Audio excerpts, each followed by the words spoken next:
Good morning students. நம்ம இன்றைக்கி ஏற்கனவே வந்து செகண்ட் யூனிட்டில் ரெசிடென்ஷியல் சிங்கிள் பெட்ரூம் வயரிங்கான எஸ்டிமேஷனை பார்த்துட்ருக்கோம். அதில் பார்ட் 1, பார்ட் 2, பார்ட் 3ன்னு 3 பார்ட்டு ஆல்ரெடி வந்து நான் போஸ்ட் பண்ணியிருக்கேன் வீடியோவாக. அதில் பார்த்திங்கன்னா பார்ட் 1ல், பார்ட் 2ல், பார்ட் 3ல் என்னென்ன பண்ணுறதை ஓரளவு சொல்லிடுவோம், கேட்டுக்கங்க. இப்போ பார்த்திங்கன்னா பார்ட் 1ல் ஃபஸ்ட்டு வந்து கொஸ்டின் கொடுத்துருப்பாங்க. அந்த கொஸ்டினில் சேர்த்து கொஸ்டினில் single bedroom residential building wiring கொடுத்துருப்பாங்க. அதுக்கான டேட்டாஸ், அதுக்கான மெஷர்மெண்ட்டு, என்னென்ன ஃபிட்டிங்ஸோட டீட்டெயில்ஸ் கொடுத்துருப்பாங்க டேபிளில்.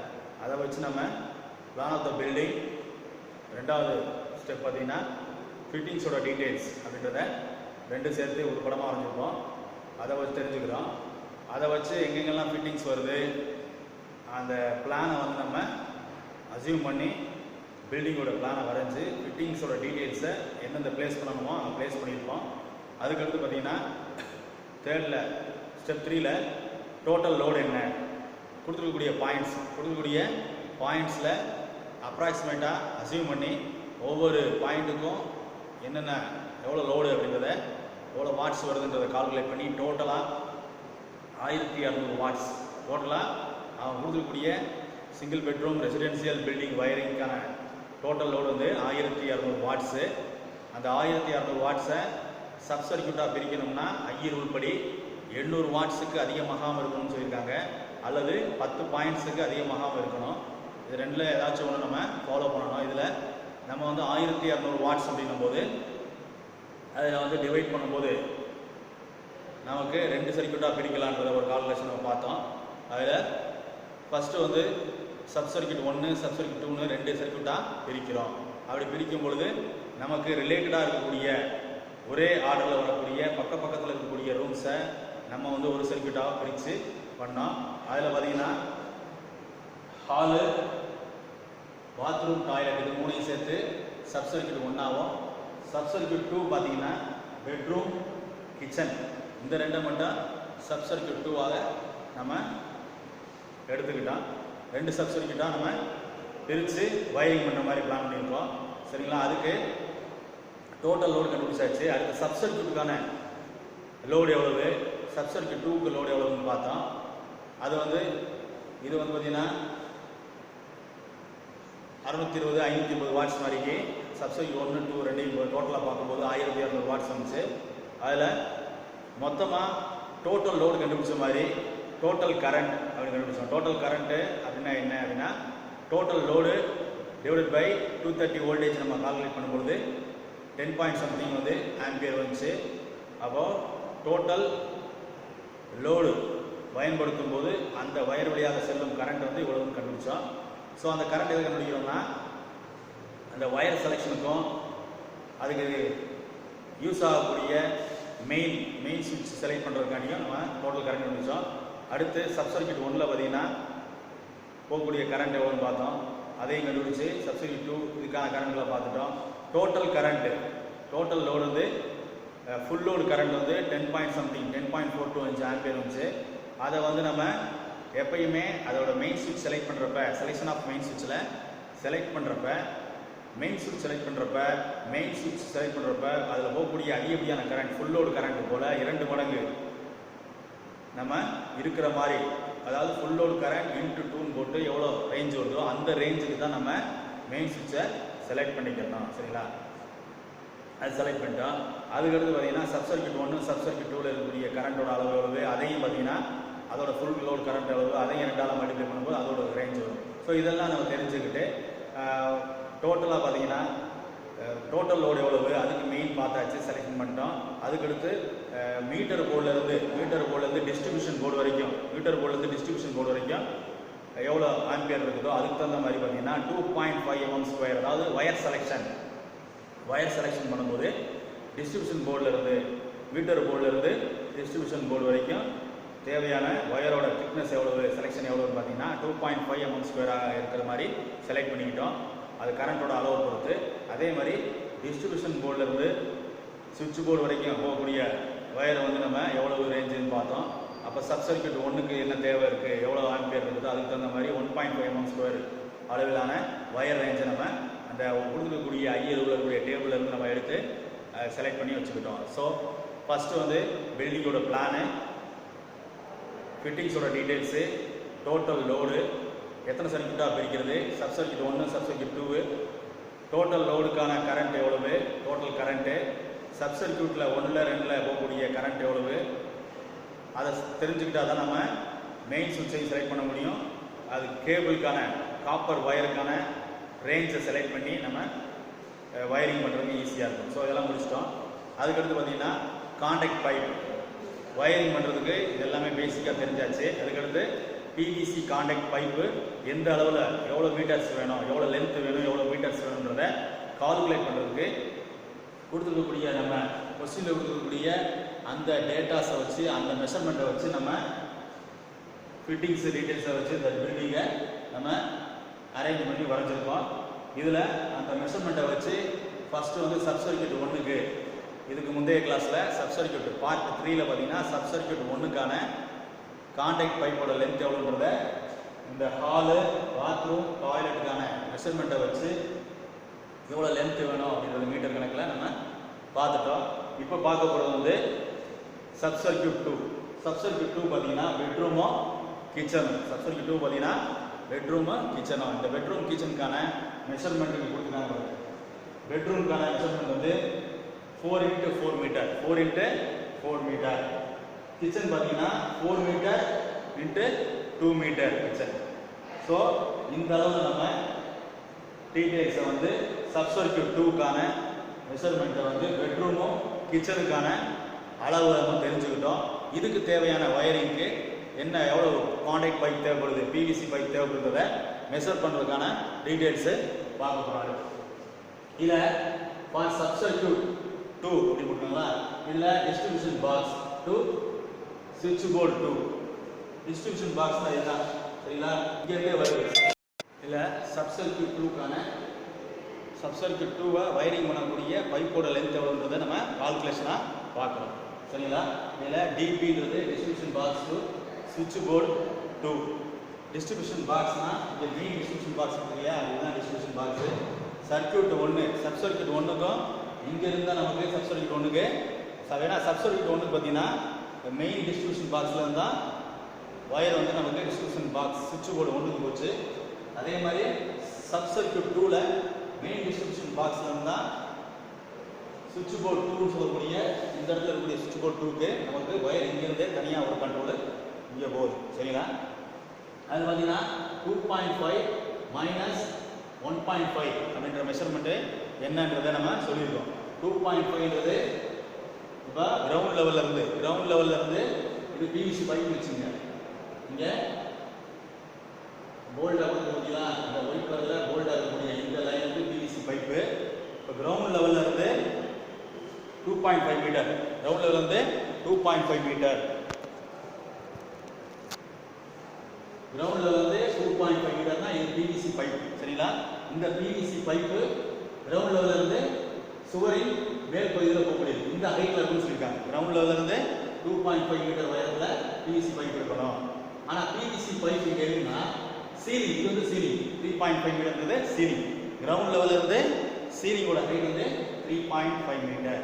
அப்போ ரெண்டு கடையில் 1 மீட்டர் வந்து கேப் இருக்கிற மாதிரி தான் இருக்குது. சீலிங்கில் இருந்து 1 மீட்டர் கீழே தான் பிவிசி பைப்பு ஹரிசாண்டல் ரன்னா சுவற்றின் உள்ள கன்சீல்டு கான்டாக்ட் பைப் ஒயரிங்க்கு இந்த பைப்பை வந்து சுவற்றுக்குள்ளே பதிச்சிருப்பாங்க. அப்போ கிரவுண்ட் லெவலில் இருந்து எவ்வளோ ஹைட் இருக்குன்னா 2.5 மீட்டரு ஹைட்டில் இருக்கிற மாதிரி இருக்கும். ஸோ இங்கே பார்த்தீங்கன்னா 2.5 மீட்டர் அப்படின்றது அதுதான்.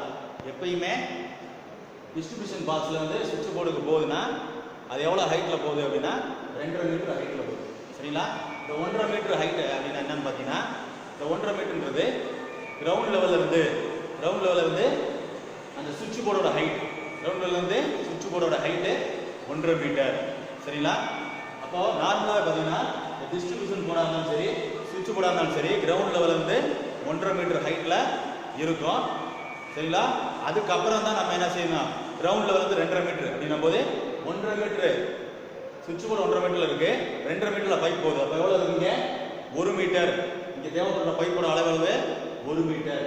அதே மாதிரி 5 - 0.5 இருக்குங்களா, 5 மீட்டர்ன்றது இந்த லென்த் இங்க இருந்து டிஸ்ட்ரிபியூஷன் பாக்ஸ் வந்து இது வரைக்கும் 5, இங்க இருந்து இது வரையும்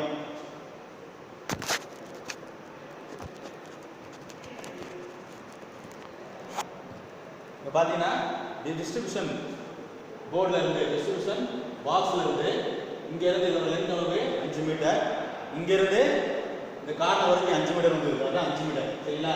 0.5 பாத்தீங்கன்னா இங்க வந்து இந்த டிஸ்ட்ரிபியூஷன் போர்டு வந்து செவரு எண்டுல இருந்து கொஞ்சம் தள்ளி தான் வச்சிருப்பாங்க.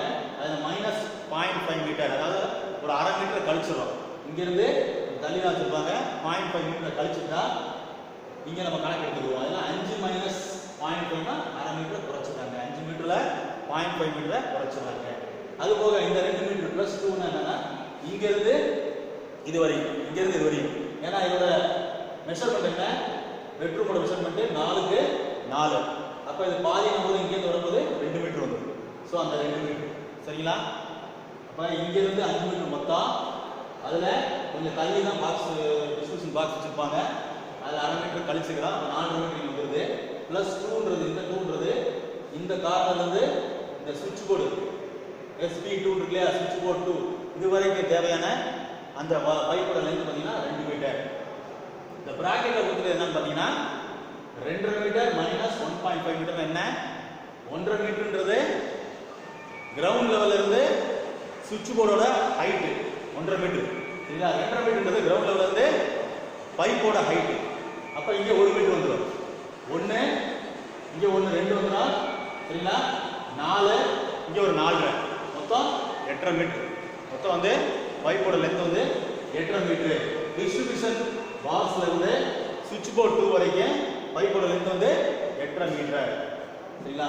அடுத்து from HR junction point horizontal run junction point 6 to TL3. ஓகேங்களா? இதுல பாத்தீங்கன்னா from HR junction point, HR ஜங்ஷன்னா horizontal run junction point R ல இருந்து TL3 அப்படின்னா டியூப் லைட் 3. சரிங்களா? டியூப் லைட் 3 எங்க இருக்கு? இப்போ R ன்ற பாயிண்ட் இங்க இருக்கு. R ன்ற பாயிண்ட் இந்த இடத்துல இருக்கு. எந்த இடத்துல? சுவிட்ச் போர்டு 2 ன்ற பாயிண்ட், சுவிட்ச் போர்டு 2 இருக்குங்களா, அங்க தான் வந்து ஜங்ஷன் பாயிண்ட் R இருக்கு. இந்த ஜங்ஷன் பாயிண்ட் R ல இருந்து எங்க போகுது பாத்தீங்களா? TL3. TL3 இங்க இருக்குது. இந்த சுவரின், அதாவது இந்த பெட்ரூம்ல இந்த கார்னர் சுவர்ல இந்த டியூப் லைட் 3 ஃபிட் பண்ணிருக்காங்க. டியூப் லைட் 3 ஃபிட் பண்ணிருக்காங்க. அப்ப இந்த ஜங்ஷன் பாயிண்ட் R ல இருந்து டியூப் லைட் 3க்கு நமக்கு கனெக்ட் பண்றதுக்கு பைப்போட லென்த் எவ்வளவுன்னு கேக்குறாங்க. சரிங்களா? அப்ப 3.5 மீட்டர். இப்ப 3.5 மீட்டர் மைனஸ் 2.5 மீட்டர் அப்படின்னா 3.5 மீட்டர்ன்றது சீலிங்கோட ஹைட். சீலிங்கோட ஹைட் பாத்தீங்கன்னா 3.5 மீட்டர் ஹைட். அப்போ இது வந்து என்ன வருது? சீலிங்ல வரக்கூடியது. இப்போ நம்ம காங்கிரீட்டுக்குள்ள காங்கிரீட் போடும்போதே பைப்பை வந்து மேல பதிக்கிறாங்க இல்லையா, அந்த மாதிரி இடத்துல வந்துருது. இப்போ 3.5னா சீலிங்கோட மொத்த ஹைட் மைனஸ் 2.5 அப்படின்னா 2.5 மீட்டர். அந்த சீலிங்ல வந்து 3.5 மீட்டர் ஹைட், அதுல 2.5 மீட்டர்னா 2.5 மீட்டர் ஹைட்ல தான் அந்த ஹரிசாண்டல் ரன் போகும். கேப் எவ்வளவு பாத்தீங்கன்னா 1 மீட்டர். இங்க வந்து 1 மீட்டர் வந்துடும். பிளஸ் வந்து 4 மீட்டர். பிளஸ் 4 மீட்டர் பாத்தீங்கன்னா இந்த கடைசில இருந்து கடைசி 4 மீட்டர் வந்துடும். கடைசிக்கு 4 மீட்டர் பிளஸ் பாத்தீங்கன்னா 3.5 மீட்டர் மைனஸ் 2 மீட்டர். எதுக்கு வருது அப்படின்னு பாத்தீங்கன்னா ஃபர்ஸ்ட் வரக்கூடியது சீலிங்ல இந்த பக்கம் வரக்கூடியது. சரிங்களா? அப்ப இங்க 1 மீட்டர், இங்க 1 மீட்டர், 2 மீட்டர் ஆப்போசிட்ல 2 மீட்டர் வந்துடும். சீலிங்ல என்ன போதே அந்த பைப் பாத்தீங்கன்னா கிச்சன் இருக்குன்னா கிச்சனுக்கு மேல் பக்கத்துல சீலிங்ல போகக்கூடிய லென்த் சொல்றாங்க. அப்ப மொத்தத்துக்கு 4 மீட்டர் சொல்லிட்டாங்க மொத்த லென்த். அங்க இருந்து இந்த பக்கம் 1 மீட்டர் கீழே இறங்குது, இந்த பக்கம் 1 மீட்டர் கீழே இறங்குது. சுவிட்ச் போர்டுல இருந்து மேல சீலிங்க்கு போகக்கூடிய 1 மீட்டர் இங்க வந்துருது. இதே டோட்டல் லென்த்.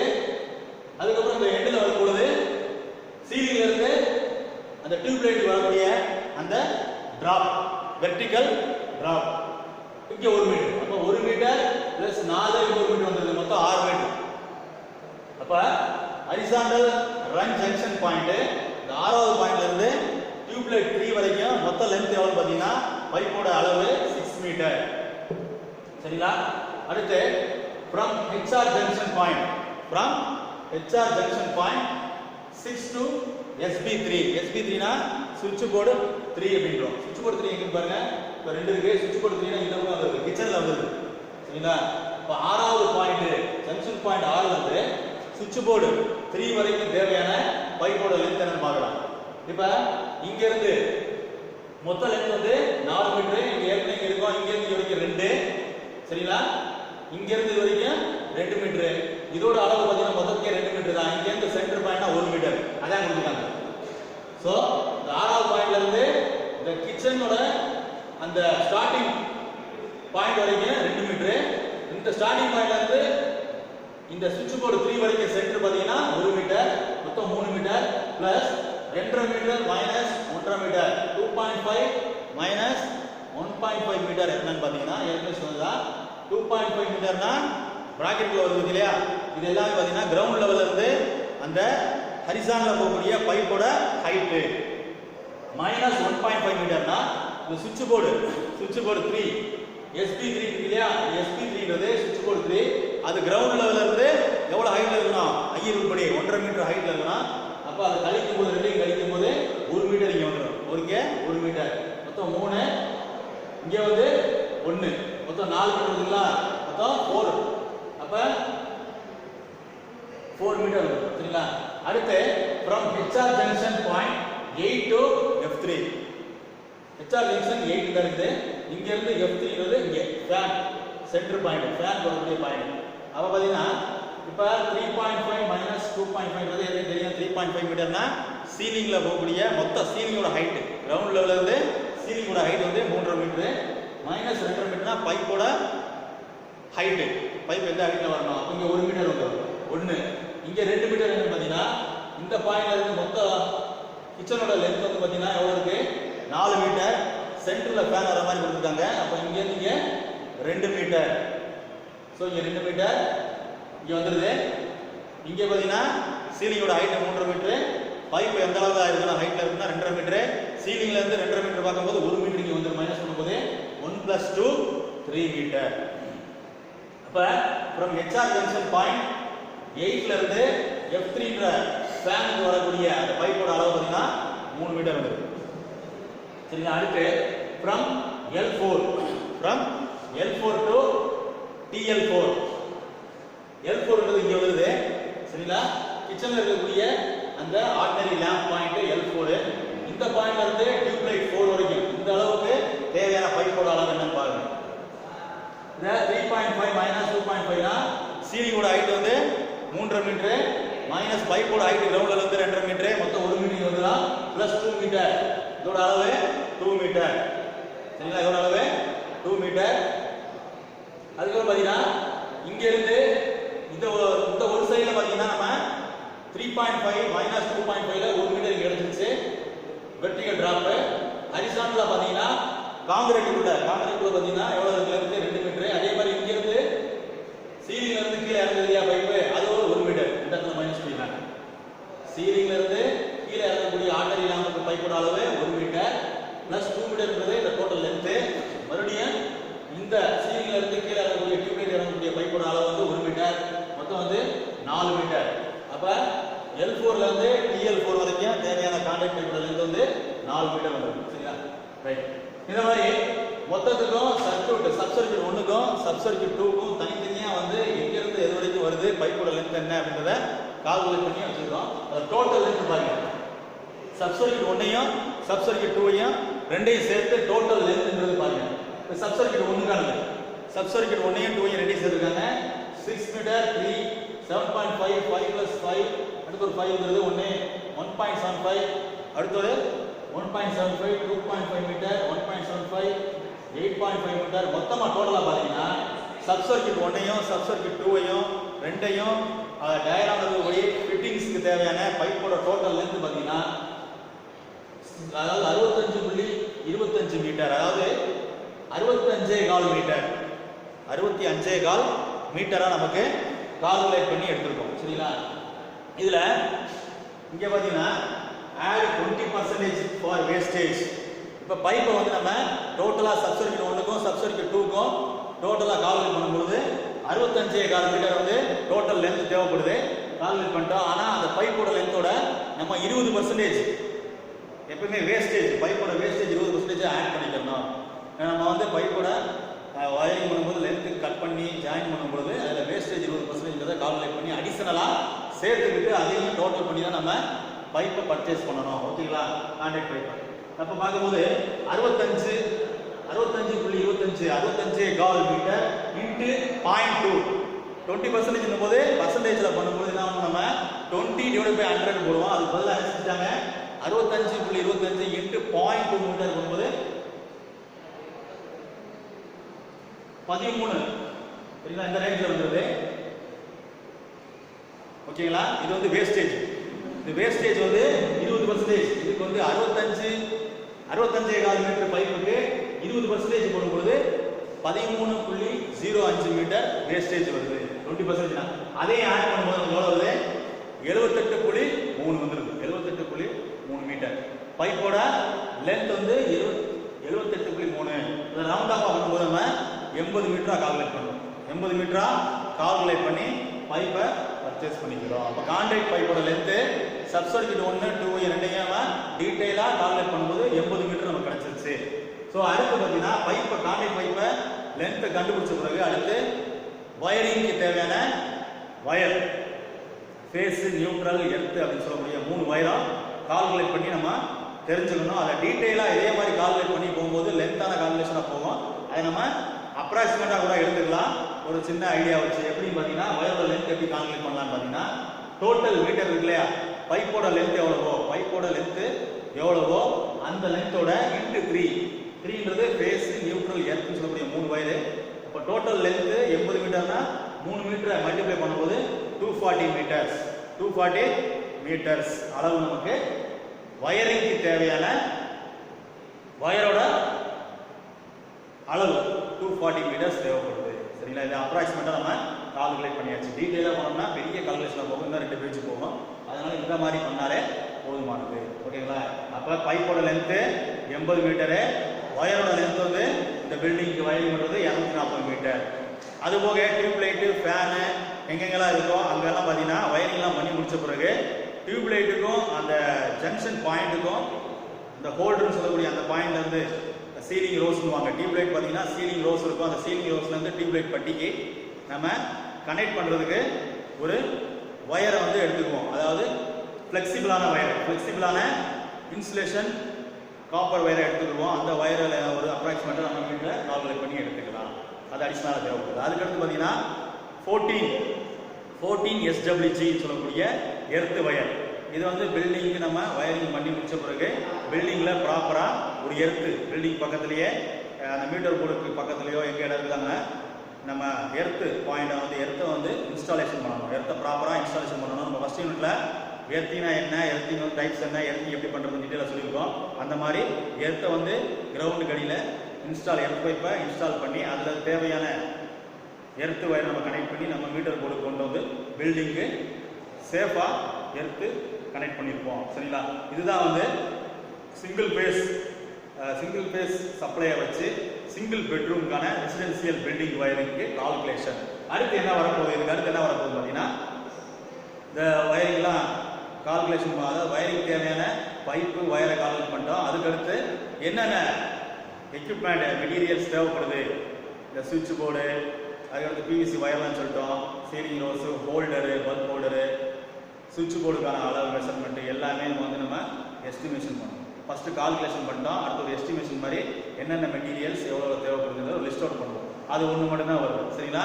அது ஒன்று பார்த்துட்டோம்னா இந்த ஒரு 10 மார்க்கான இந்த சிங்கிள் பெட்ரூம் ரெசிடென்சியல் பில்டிங் வயரிங்கான எஸ்டிமேஷன் கால்குலேஷனு அடுத்து வரக்கூடிய அந்த ஒரு டேபிள் மாதிரி வரக்கூடிய அந்த அமைப்போட முடியுது. சரிங்களா? முக்கியமான கொஸ்டின்ஸு 10 மார்க் கொஸ்டினாக இருக்குது. படிச்சுங்க தம்பி. தேங்க்யூ. இதில் பார்த்தீங்கன்னா அந்த சிங்கிள் பெட்ரூம் ரெசிடென்சியல் வயரிங்க்கு பில்டிங் பிளானு, ஃபிட்டிங்ஸு உள்ள ஒரு டயக்ராமு, அதுக்கடுத்து ஸ்டெப் 3ல் டோட்டல் லோடு, சப்சர்க்கிட் 1, சப்சர்க்கிட் 2 பிரித்தோம். அடுத்து மெயின் செலெக்ஷன், மெயின் ஸ்விட்ச் செலெக்ஷன், வயர் செலெக்ஷன், அதுக்கடுத்து கான்டாக்ட் பைப்போட கால்குலேஷன். சப்சர்க்கிட் 1க்கு 2க்கு பார்த்தோம். டோட்டலாக 80 மீட்டர் கான்டாக்ட் பைப்போட லென்த் வந்துச்சு. வயரிங்க்கு தேவையான வயர் பார்த்தோம்னா அப்ராக்சிமேட்டாக இன்ட்டு 3 போட்டோம். 240 மீட்டர்ஸ் வந்துச்சு. அதுக்கடுத்து எர்த்து வயரு, ஃப்ளெக்சிபிள் ஒயர் எல்லாமே அப்ராக்சிமேட்டாக எடுத்துக்கிட்டோம். ஸோ அது எல்லாமே முடிஞ்ச பிறகு ஃபைனலாக இந்த டேபிளில் என்னென்ன வேணும், ஒயரிங்க்கு தேவையான ரெக்யர்மெண்ட்ஸ் என்ன, எஸ்டிமேஷனுக்கான, அதாவது பில்டிங் ஒயரிங்க்கு தேவையான எஸ்டிமேஷன் பார்த்துட்டோம். அதுக்கான ரெக்யர்மெண்ட்ஸ் என்னென்ன, இது இருந்தால் தான் நமக்கு ஒயரிங் பண்ணுறதுக்கு ஈஸியாக இருக்கும். ஒயரிங் பண்ணுறதுக்கு தேவையான மெட்டீரியல்ஸ் இதுதான். ஸோ ஃபைனலாக இதை எழுதி முடிக்கும் போது தான் நமக்கு முழுமையான பில்டிங் ஒயரிங்கான கால்குலேஷன் முடியுது. சரிங்களா? இதில் பார்த்தீங்கன்னா டிபிஐசி மெயின் சுவிட்ச் வித் நியூட்ரல் லிங்க் 15 ஆம்ஸ் 250 வோல்ட்டில் ஒன்று. அதுக்கடுத்து டூ வே டிஸ்ட்ரிபியூஷன் பாக்ஸு 15 ஆம்பியரில் 250 வோல்ட் 250 வோல்ட் ரேஞ்சில் 15 ஆம்பியர் இருக்கிற மாதிரி நமக்கு one number two way distribution box. அடுத்து கட் அவுட் ஃபியூஸ்னா ஃபியூஸ் கேரியர் 15 ஆம்ஸ் ரேஞ்சில் 250 வோல்ட்டில் 2 நம்பர். சரிங்களா? பிவிசி கான்டாக்ட் பைப் அதோட டயாமீட்டர் பார்த்தீங்கன்னா பிவிசி பைப்போட டயாமீட்டர் பார்த்தீங்கன்னா 19 mm திக்னஸ் மொத்த டயாமீட்டரோட அளவு. சரிங்களா? அப்போ வந்து 19 mm அதோட டயாமீட்டர் 80 மீட்டர் தேவைப்படுது. கால்குலேஷன் பார்த்தோம் இல்லையா? அதுதான் 80 metre. 1.5 square mm copper wire, இது வந்து 240 மீட்டர். இதில் 3 மடங்கு அப்ராக்சிமேட்டாக எடுத்துருக்கோம். ஸோ அதை ரெக்யர்மெண்ட் எழுதிருக்கோம். அடுத்து ஃப்ளெக்சிபிள் வயர்ன்றது டியூபுக்கும் ஃபேனுக்கும் அந்த பாயிண்ட்லேருந்து அந்த டிவைஸுக்கு எக்யூப்மெண்ட்டுக்கு கொடுக்கக்கூடிய ஃப்ளெக்சிபிள் வயர், சில்க் வயர்னு சொல்லுவாங்க. அது வந்து 21 மீட்டரு. எர்த்து வயர் வந்து அந்த எர்த் இன்ஸ்டாலேஷன் பண்ணும்போது அதுலேருந்து காப்பர் 14 SWG காப்பர் வயரை 45 மீட்டரும், 8 SWG காப்பர் வயர் வந்து 5 மீட்டரும் ரெக்யர்மெண்ட் எழுதியிருக்காங்க. எர்த் எலக்ட்ரோடுனா எர்த்துக்கு பூமிக்கு அடியில் ஊண்டக்கூடிய எர்த்து பைப் இருக்கியா, அது வந்து ஒன்று. எர்த் எலக்ட்ரோடுனா பூமிக்கு அடியில் ஊண்டக்கூடிய எர்த்து பைப்பை தான் எர்த் எலக்ட்ரோடுன்னு சொல்கிறாங்க. அடுத்து 5 ஆம்ஸ் 250 வோல்ட் ரேஞ்சில் சுவிட்ச் ஆன் ஆஃப் சுவிட்ச் இருக்கு இல்லையா, அது வந்து பேக் லைட் சொல்லக்கூடிய ஒரு மெட்டீரியலாக செய்யப்பட்ட அந்த சுவிட்சுகளை நல்ல குவாலிட்டியான சுவிட்சுகளை வாங்குறோம். 18 நம்பர்ஸ். அடுத்து சீலிங் ரோஸ்னா நமக்கு சீலிங்கில் வரக்கூடிய ஃபேன் பாயிண்ட், டியூப் லைட் பாயிண்ட்டுகள் எல்லாம் சீலிங் ரோஸ் சொல்லக்கூடிய அந்த மெட்டீரியல் யூஸ் பண்ணுறோம். 2 பிளேட்டுக்கு 11 நம்பர்ஸ் தேவைப்படுது. 3 பின் பிளக்கு சாக்கெட் இதெல்லாம் இல்லையா, 3 பின் வால் சாக்கெட் வந்து 4 நம்பர்ஸ். அதுக்கடுத்து angle batten holder 2 numbers. Pendant holder 4 numbers. Round block 13 numbers தேவைப்படுது. டீ கூட்னா மரத்தால் செய்யப்பட்ட அந்த சுவிட்ச் போர்டுன்னு எழுதியிருக்காங்க. நம்ம இப்போல்லாம் பார்த்தீங்கன்னா லேட்டஸ்ட்டாக எல்லாமே ஜிஐ சொல்லக்கூடிய அந்த மெட்டீரியல்லாம் சுவிட்ச் போர்டுலாம் உள்ள கன்சென்ட் வயரிங்க்கு யூஸ் பண்ணுறாங்க. சுவிட்ச் போர்டு அது மேலே மைக்கா ஷீட் கண்டிப்பாக மெட்டலாக இருந்தாலும் உள்ளே பதிக்கக்கூடியது மெட்டலாக இருந்தாலும் சரி, மரமாக இருந்தாலும் மேலே மைக்கா ஷீட் வச்சு தான் கவர் பண்ணுவோம். இந்த மைக்கா ஷீட் வந்து 6 நம்பர்ஸ். அடுத்து டீ கூட் பிளக்ஸ்னா ராவல் பிளக்னு சொல்லிட்டு ஸ்க்ரூ பண்ணும்போது தேவையான செவரை வந்து ஸ்க்ரூ பண்ணுறதுக்கு சுவிட்ச் போர்டோ இல்லைன்னா வேறு எக்ஸ்டர்னல் வயருக்கு டீ கூட்டான பிளக்ஸும் தேவைப்படுது. அது தேவையான கொஞ்சம் அளவு எடுத்துக்கிறாங்க. ஸ்க்ரூ வந்து 10 mm ஸ்க்ரூ வந்து 100 நம்பர்ஸு, 30 mm ஸ்க்ரூ வந்து 50 நம்பர்ஸ் தேவைப்படுற அளவுக்கு ரெக்யர்மெண்ட்ஸ். இந்த ரெக்யர்மெண்ட்ஸ்லாம் இருக்கும்போது நம்ம எதிர்பார்த்த அளவில் அந்த சிங்கிள் பெட்ரூம் ரெசிடென்சியல் வயரிங்கை நீட்டாக செஞ்சு முடிக்கிறதுக்கான ரெக்யர்மெண்ட்ஸ் பொருட்கள் தான் இது எல்லாமே. ஸோ இதை எழுதி முடிக்கும் போது தான் அந்த 10 மார்க் கொஸ்டின் வந்து கம்ப்ளீட் ஆகுது. சரிங்களா ஸ்டூடெண்ட்ஸ்? Thank you students.